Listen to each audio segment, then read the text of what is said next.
दोस्तों, आज हम पहले छोटे न्यूमेरिकल से स्टार्ट करेंगे। आज थोड़ा दो चार चार या पांच न्यूमेरिकल लगाएंगे।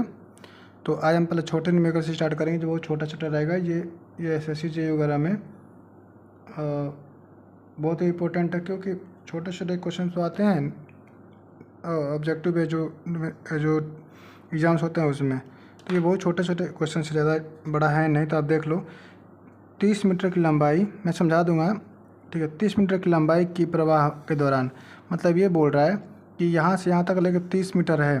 कितना है? 30 मीटर है, ठीक है। 30 मीटर की दूरी, कोई चीज़, कोई फ्लो हो रहा है, वो 30 मीटर की दूरी हो रहा है, दूरी तक फ्लो कराया जा रहा है। तो 5 मीटर के शीर्ष में हानि हो जाती है। मतलब ये बोल रहा है कि यहाँ पे अगर उसका HF इतना होगा, तो यहाँ पे जाकर के HF कितना हो गया? अब 5 मीटर की हानि हो जाती है, ठीक है। तो HF हम देखने को मिल रहा है हमको, हानि कितनी हो जा रही है? 5 मीटर की हानि कितनी हो जा रही है? 5 मीटर की हो जा रही है, ठीक है। ऐसे आप चीज़ देखो, हाइड्रोलिक ग्रेडियंट क्या होगा? तो हाइड्रोलिक ग्रेडियंट जो होगा वो क्या होगा? हाइड्रोलिक ग्रेडियंट ये I बराबर क्या होता है? इसी को बोलते हैं हाइड्रोलिक ग्रेडियंट। तो ये हमारा कितना है? 5 हो गया, और ये हमारा 30 हो गया। तो आप इस फिगर को से भी देख सकते हो, याद करने की कोई फार्मूला ज़रूरत ही नहीं है। इस फिगर को आप देख पाओगे। तो यहाँ पे 5 हो गया, यहाँ पे 30 हो गया। तो ये I को निकालना हो तो I बराबर क्या होगा?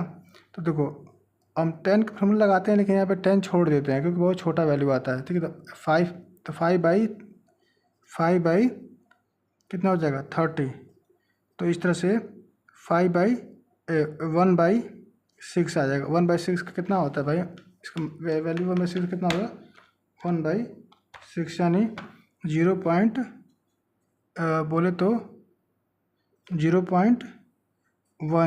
ठीक है मित्रों। तो ये बहुत बड़ा क्वेश्चन नहीं था। इसमें मेन बात ये थी, बस छोटे से बस याद रखिए कि आप ये याद रखिएगा, HF/L, ये बात याद रखिएगा। बस छोटा सा ये फार्मूला है, बहुत छोटा सा फार्मूला है। फार्मूला ना याद आए तो फिर आप ये वाला कंसेप्ट याद रखिएगा कि जितना दूरी चला ये 30 मीटर, और फिर जितना ये गिरा 5 मीटर, ऐसे बना लीजिए, यही I होता है। तो इस तरह से छोटा सा फार्मूला था, ठीक है। तो अब हम आपको कराते हैं सेकेंड न्यूमेरिकल, ठीक है।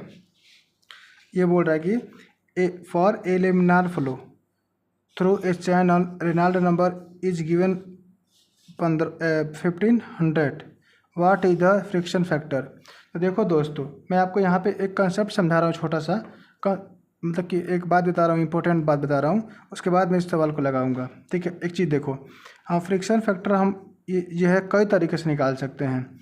एक तरीका हमारा है ये है कि F का फार्मूला लगाइए, 64/RE करके लगाया जाता है, और फिर एक F आता है, ठीक है, 0.316 RE⁴ हम ये दो फार्मूला लगाते हैं। और एक साथ में आता है कोलेब्रुक का इक्वेशन आता है, उससे भी निकालते हैं, ठीक है।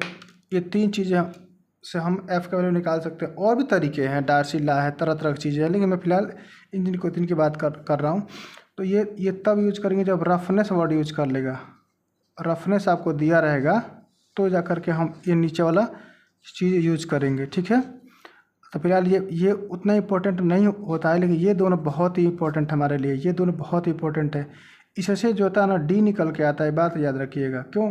क्योंकि यही फार्मूला कभी कभी, मैं आपको एक बात बताऊं, ये फार्मूला कहीं आपको देखने को मिलेगा 16/RE, ठीक है। तो जब ये इतना तो यहाँ भी कन्फ्यूज नहीं होला, ये जो F आता है ना, ये कोफिशिएंट आता है। क्या आता है? कि इसको बोलते हैं फ्रिक्शन कोफिशिएंट आता है। फ्रिक्शन कोफिशिएंट की बात करें तो ये आप लगा सकते हो 16/RE वाला।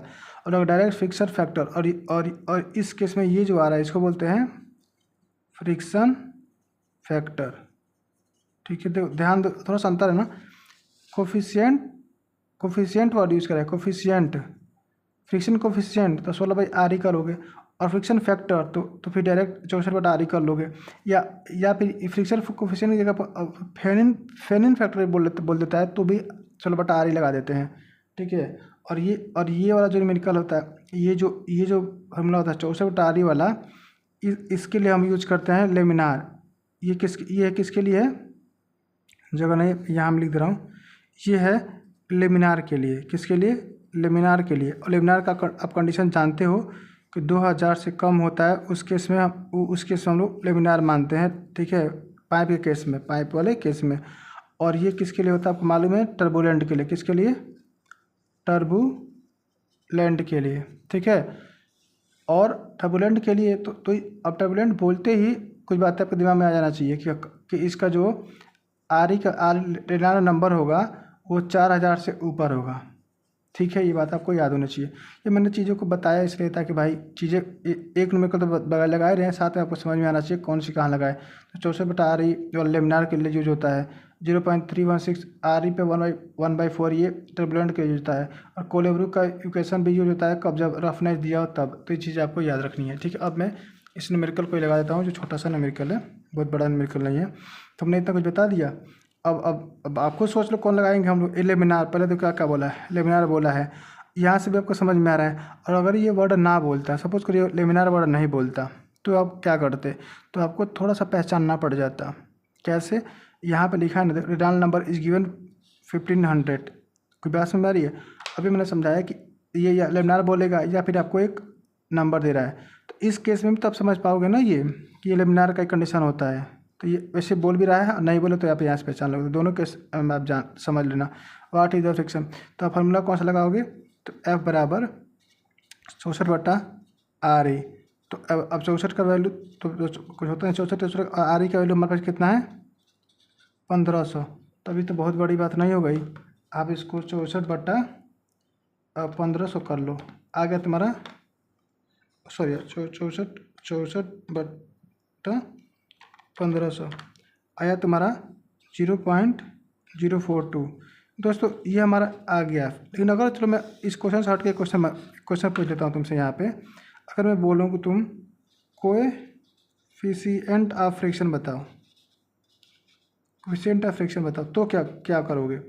तो जाकर के ये हो जाता है 16/RE, यानी 16/1500 हो जाएगा। और इस केस में 16/1500 करोगे तो तुम्हारा आएगा 0/0106। तो ये तुम्हारा चीज़ें हो जाती है। तो मैंने दो ही क्वेश्चन न्यूमेरिकल बताया आपको, लेकिन चीज़ें कॉन्सेप्ट मैंने समझाने की कोशिश की कि क्या कॉन्सेप्ट बेस्ट हो सकता है, आपको समझ में आएगी। ओहो, एक चीज़ आपको नहीं दिखी क्या भाई? एग्जाम में समझाई चीज़ें नहीं दिखी? अगर नहीं मैं समझाता रहा हूँ फिर से दोबारा से। तो ये 64/RE है, ये यूज होता है ये भी F निकालने के लिए। और 0.316/RE पे पर 1/4 ये भी F निकालने के लिए। और कोलेब्रुक का इक्वेशन ये भी R निकालने के लिए। लेकिन ये जो 64/RE तब निकालते हैं जब लेमिनार हो और या फिर 2000 से नीचे रेनाल्ट नंबर का मान हो। और 0.316/RE 1/4 कब यूज करते हैं? जब टर्बुलेंट हो या फिर RE के माइनस 4000 से ऊपर हो।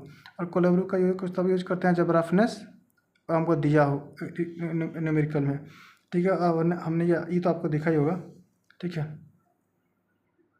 ठीक कॉन्सेप्ट को, ठीक है। अब देखो जो कॉन्सेप्ट मैंने समझाया एक टर्बुलेंट वाला तो वो क्लियर हो जाए। देखिए मैंने दोनों क्वेश्चन को एक साथ ले लिया है, तो बिना समझाया मैं उसी क्वेश्चन को दोबारा लिख दिया हूँ, जो अभी सॉल्व किया हूँ उसी को, ताकि दोनों एक ही पेज पर रहेगा, आपको आसानी से समझ में आएगा चीज़ें। देखो इसको मैं जल्दी से सॉल्यूशन कर दे रहा हूँ, ठीक है।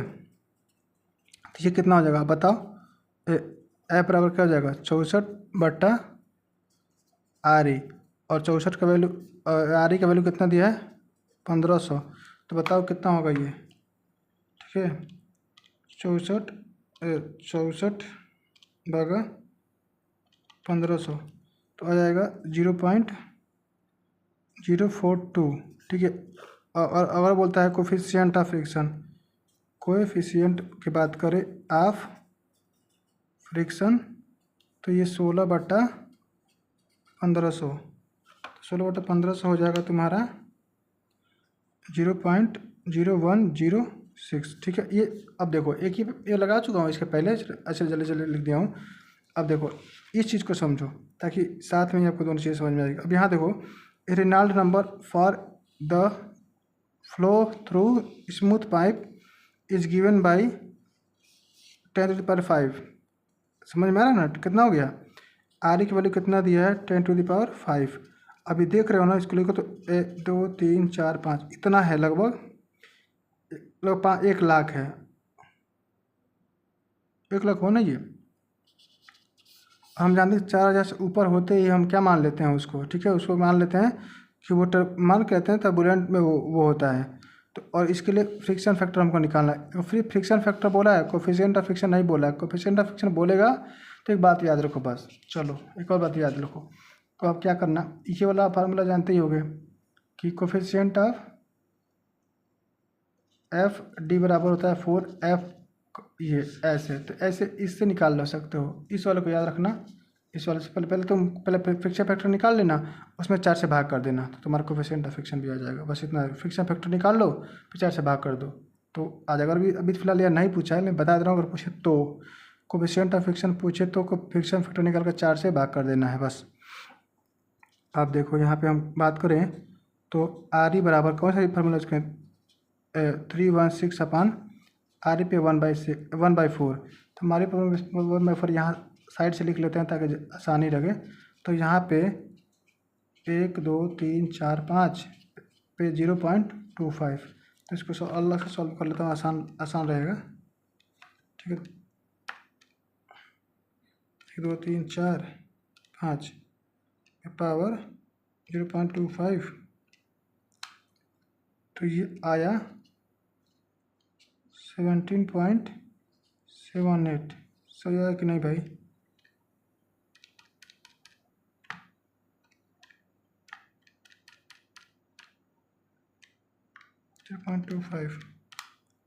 सही दोस्तों, ये सही है। अब यहाँ पे लिख दो 0.316 डिवाइडेड 17.7। ठीक है, अब इसको सॉल्व कर दो। 0.316 डिवाइडेड 17.7, तो ये आता है तुम्हारा 0.017 आर का वैल्यू। इस तरह से हमने आपको न्यूमेरिकल लगा के दिखाया और साथ ही साथ में जितने भी उससे संबंधित कॉन्सेप्ट बन सकते थे हमने आपको बना के भी दिखाया। अब एक और न्यूमेरिकल मैं आपके सामने लेके आया हूँ। ये है रेनॉल्ड नंबर रेनॉल्ड जो नंबर है, रेनॉल्ड उसको ज्ञात करना है। उस वाला फार्मूला पे हम इस न्यूमेरिकल को यूज लगाएंगे। तो सबसे पहले हम फार्मूला, हम गिवन डाटा लिखते हैं सबसे पहले, आसानी हो जाएगी। ठीक है, तो गिवन डाटा लिखो ज़रा ताकि ईजी लगेगा हमको ये चीज़ें। हम अगर कम्पिटिटिव एग्जाम में है तो ये सब डाटा वाटा नहीं लिखते हैं। ठीक है, डायरेक्ट आप फार्मूला याद रहेगा, कुछ कन्वर्ट तो अपने मन में ही कर लोगे कि क्या चीज़ें दिया है, उसको यूनिट कन्वर्जन अपने मन में ही करना होता है, वो आप कर लोगे। जब कंसेप्ट पता रहेगा, प्रैक्टिस किए रहोगे तो वो भी हो जाएगा। तो अब गिवन डाटा लिखो, sphere of diameter of 30 meter. तो हम डी की बात करें तो कितना दिया है, डी का मान कितना दिया है 30 मीटर। ठीक है, is moving with uniform velocity 4 meter per second. तो वेलोसिटी भी दिया हमको 4 meter per second. The dynamic viscosity, तो यहाँ पे दिया है तुमको म्यू, डायनामिक विस्कोसिटी दिया है कितना, डायनामिक विस्कोसिटी दिया है 0.8। ठीक है, and specific gravity of liquid दिया है 0.9। तो एस बराबर दिया तुमको 0.9। तो निकालना हमको तो रेनॉल्ड नंबर क्या होगा, तो हमको आर ई का वैल्यू फाइंड करना है। तो अब हम लोग ये बात को जानते हैं कि फार्मूला होता है हमारा आर ई बराबर रो भी डी अपान म्यू। तो हमको देखो यहाँ पर रो नहीं पता, तो ये पता है ना, तो हम इसमें 0.9 में अगर 1000 से हम गुणा कर दें तो ये हमारा निकल के आ जाएगा रो, क्या आ जाता है रो, तो इस तरह से हो जाएगा तुम्हारा 900। ठीक है, तो यहाँ पे ये रो का वैल्यू कितना हो जाएगा 900, दिख रहा है कि नहीं? हाँ दिख रहा है। रो का वैल्यू कितना हो जाएगा 900। ठीक है, ये हमने रो को सही कर लिया, क्योंकि एस दिया था तो एस से हम रो निकाल सकते हैं। क्यों? क्योंकि जान जाओ कि रो बराबर होता है एस इंटू 1000। ये आप याद रख लो, एस बराबर होता है, रो बराबर एस इंटू 1000, ऐसे कर लो। ठीक है, और भी कुछ बदलना है तो हमको नहीं लगता कि और कुछ बदलना होगा। रो सही है, भी सही है, डी भी सही है और म्यू भी हमारे पास है। तो अब कुछ नहीं करना, बस यहाँ रख दो 900 और वेलोसिटी का मान दिया 4 और डी का मान हमारे पास दिया 30 मीटर अपान, और म्यू ये दिया है म्यू का मान 0.8। डायनामिक ही है ना भाई, काइनेटिक मत समझ लेना, ये बात याद रखना। डायनामिक बोले तो ही फार्मूला लगा ना, काइनेटिक बोले तो फार्मूला बदल जाता है। मैं लिख दे रहा हूँ उसके लिए फार्मूला। तो इसके लिए फार्मूला होता है VD/न्यू। अगर बोलता है आपको काइनेटिक तो फिर ये वाला लगाएंगे, जहाँ ये होता है काइनेटिक, काइनेटिक विस्कोसिटी, ठीक है। तब इस चीज़ को आप सॉल्व कर लो तो कितना आ रहा है, 900 × 4 × 30 बटा 0.8, तो आता है 0, इतना कम, 900 × 4 × 30 / 0.8, 900 इंटू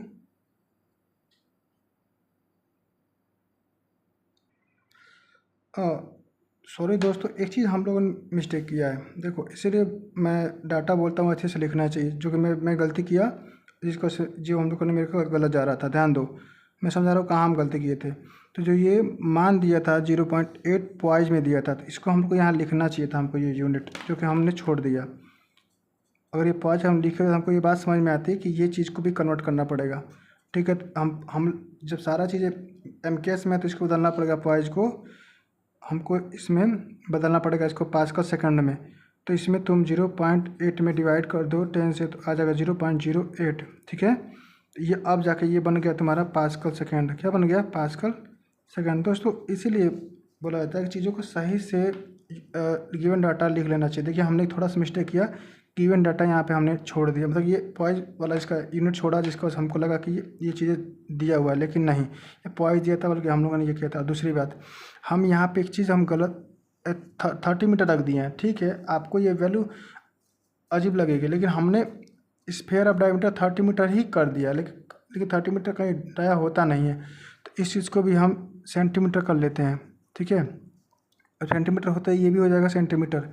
तो अब ये हो जाएगा 0.3 मीटर।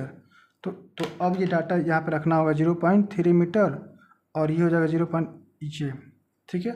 तो क्या क्या चीज़ें हुई थी, मैं एक बार फिर आपको समझाता रहा हूँ कि इस क्वेश्चन में हमने मिस्टेक भाई यहाँ पे मीटर लिख दिया था, जिसकी वजह से हम लोग यहाँ पे 30 लिख रहे थे, ठीक है, पहली बात। दूसरी बात, हमने जो ये पॉइज है इसको हमने अच्छे से नोट नहीं किया, जिसको हम लोगों ने ये भी एक और मिस्टेक किया, जो कि हम लोगों ने इसको डायरेक्ट ही ऐसा रख दिया, बल्कि ये पॉइज है, ये दिया है सीजीएस में है, और हमको सब कुछ MKS में रखना होता है। तो हमको 10 से एक और बता दे रहा हूँ चीज़, आप समझ लो। देखो पॉइज को जब भी तुम पास्कल सेकंड में जाना है, तुमको पास्कल सेकंड में बदलना है, तो क्या करो, 10 से भाग कर दो, इसमें 10 से भाग कर दो, इसमें क्या करो, इसमें 10 से भाग करो, यानी भाग करो, 10 से भाग करो तो पहुँच जाएगा पास्कल सेकंड में। ये वाली बात भी याद रखना है। दोस्तों समझ सकते हो चीज़ों को, ये बाई मिस्टेक हुआ है कि मतलब कि क्वेश्चन उतारने में गलत हो गया था, और साथ में थोड़ा सा यहाँ पे नोट करने में हम लोग मिस्टेक किया, जिसको हम लोग का कुछ क्वेश्चन है कुछ हो जा रहा था, वरना कॉन्सेप्ट सही है, फार्मूला भी सही है, चीज़ें भी सही है, सब कुछ सही है, बस डाटा रखने में हम लोग तो मिस्टेक कर रहे थे, ठीक है। अब इसको सॉल्व करो, देखो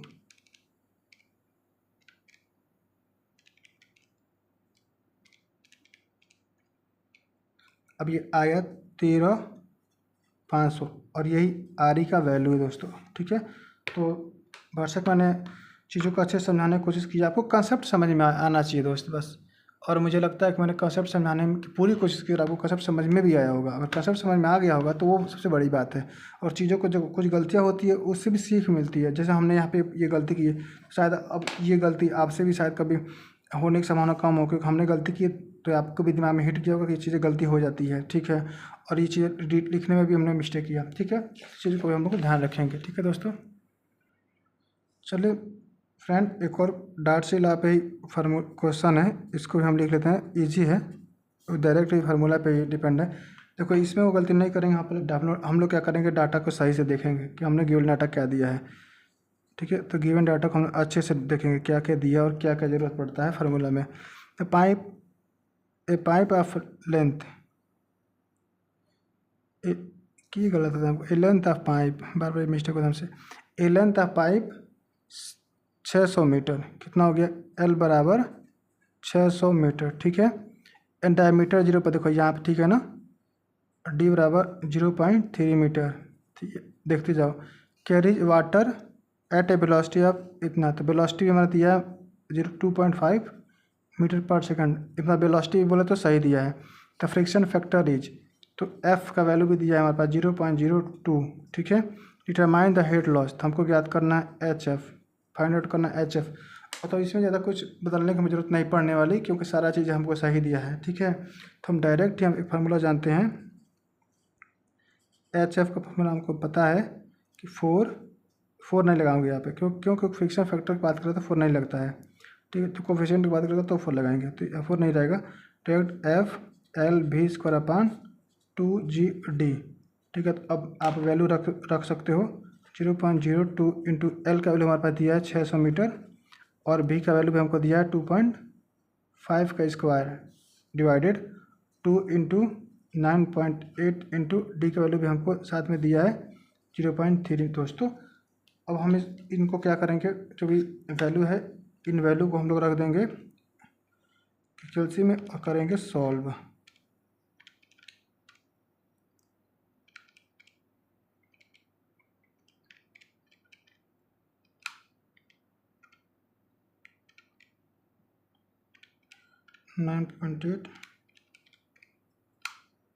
दोस्तों हम लोगों ने इसको सॉल्व किया, ठीक है। तो इसका वैल्यू आ रहा है 12.75। कितना आ रहा है, 12.75। और ये हेड होता है, इसको हम लोग मीटर में मेजर करते हैं, तो इसको आप याद रखिएगा, इसका यूनिट मीटर होता है। चलो मैं वेरीफाई कर दे रहा हूँ, कहीं गलत ना हो, तो फिर आप बोलोगे कि गलत कर दे रहे हैं ये बार बार, ठीक है। 2.5 इंटू 2.5,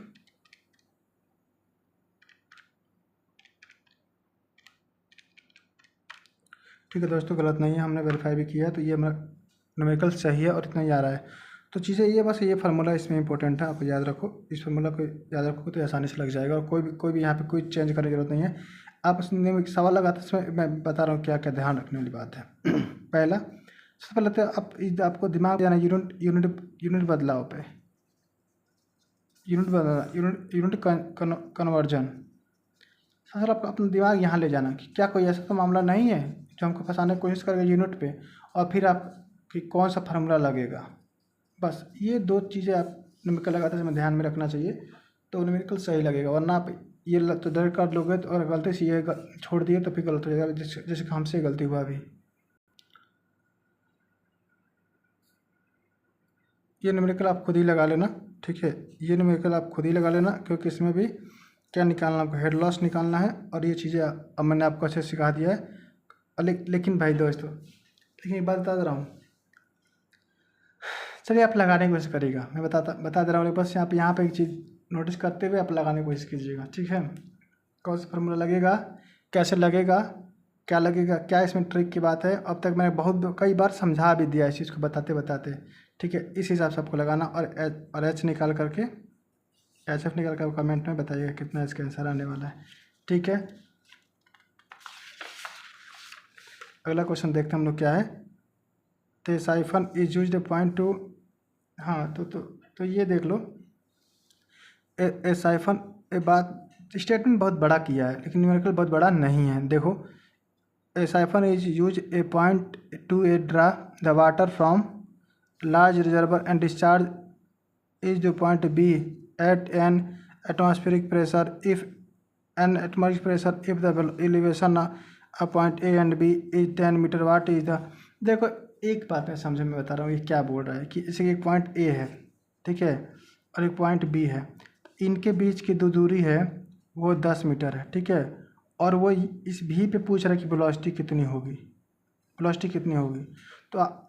तो आप ऐसे आप एक फार्मूला पढ़े होंगे, आप बहुत बार पढ़े होंगे कि यहाँ से जैसे यहाँ पे भी इसको तो √2GH होता है ना। ऐसे ये भरा हो, इस हाइट अगर h हो, तो ये ऐसे आपने हम लोगों ने पढ़ा हुआ है, ठीक है, पढ़ा है ना।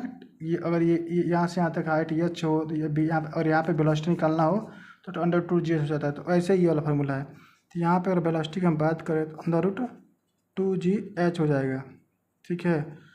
तो तो 2 के वैल्यू और 9.8 और h दोनों के बीच का डिफरेंस यहाँ पे देखो होता है ना ये वाला, तो यहाँ पे क्या दिया है 10, तो 10 लिख दो। तो ये हो जाएगा तुम्हारा कितना 2 इंटू 9.8 इंटू 200, अब अंडर रूट कर लो। तो फिर करता हूँ 2 इंटू 9.8 इंटू 10 रूट आ गया 40, कितना आया 40। इस तरह का हम, ये बहुत ईजी था, बस ये वाला ये छोटा सा फार्मूला था। देखो बोल रहा कितना बड़ा लिखा है लेकिन है कितना छोटा।